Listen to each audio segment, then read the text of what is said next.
Kati bino webijjidde ng'omwogezi wa poliisi mu ggwanga omwami Lusoke Kituuma gye buvuddeko yavaayo n'afulumya ekiwandiiko ekyali kirabula enzikiriza y'abalokole olw'abamu ku be yagamba nti babeera basumba emisana kyokka obudde bwe buggwako ensonyi ne batandika okukola emirimu emirala gamba ng'okufera sinakindi abamu ne batandika n'ebyakalogo kalenzi.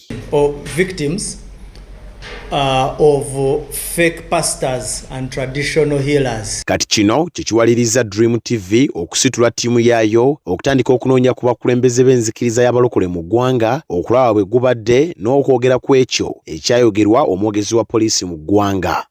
You cannot, because toyina measurements.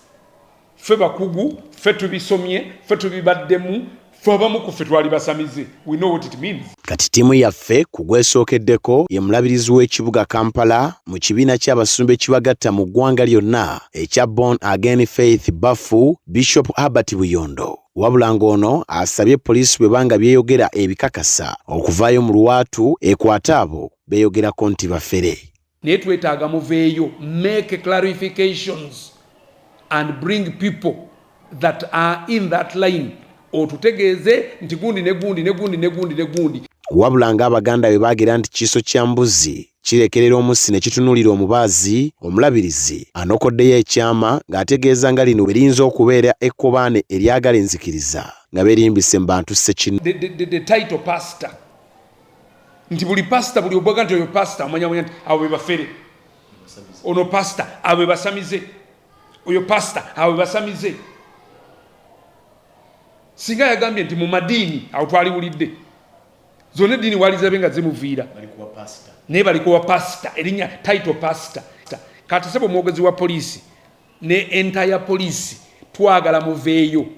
Era tukwetaaga sebo weetondere ekigambo kye bayita pastor.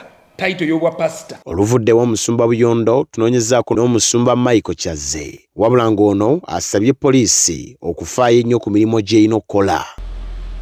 Ekirala yo kennyini tenoonyereza ate tugenda okuwulira ng'abantu abakunyizibwa oba ababbiddwa abasumba oba be tuyita abasumba ng'ate poliisi yo kennyini beprotectinze ate nebonyabonya bali abagitwalidde ki cases.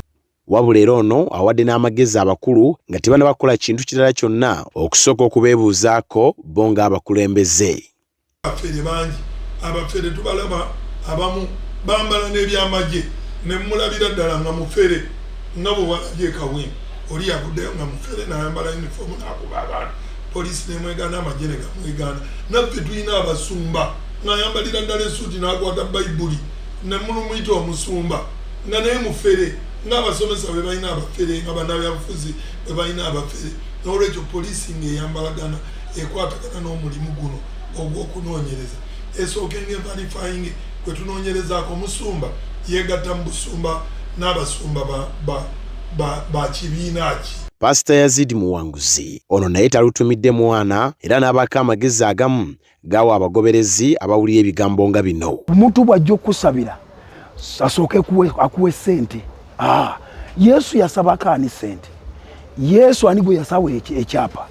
Teri. Olwa poliisi yandibadde atuukirira akulembera abasumba mu Uganda.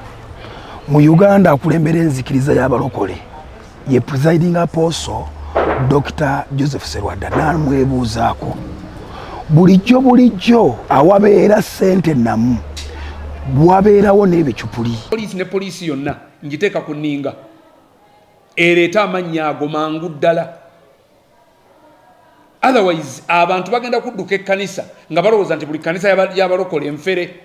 Nze Martin Bosakali Yesuubula, Dream TV, amawulire amakuŋŋunte.